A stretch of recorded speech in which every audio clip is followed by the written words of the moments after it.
documentaire sur la famille Ofagat. Comme devise, la diversité, notre richesse intarissable. Cette vertu de la communion puise sa source dans la foi, fondement de toute vie.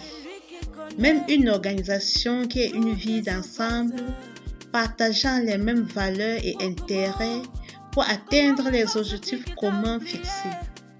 Le motivateur américain Zig Ziglar, qui est notre guide pour sa pensée épousée.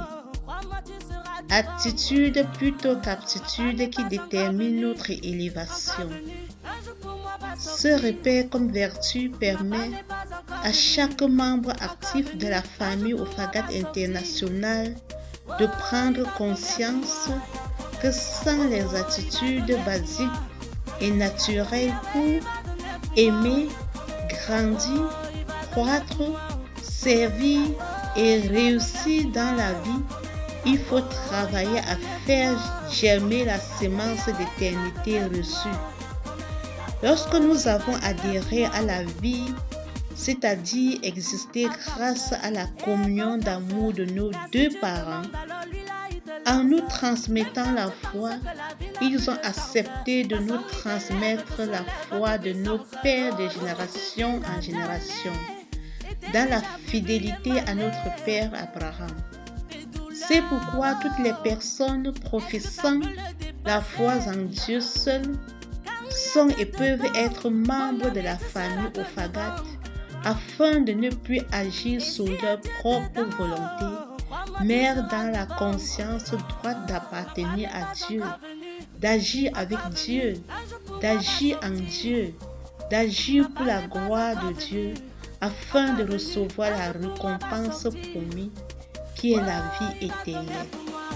Pour y arriver, un parcours de sa propre foi est requis afin de revisiter son authenticité et devenir chaque jour un peu plus un témoin crédible. Avec Dieu, tout réussit. L'Esprit du Seigneur emplit l'univers.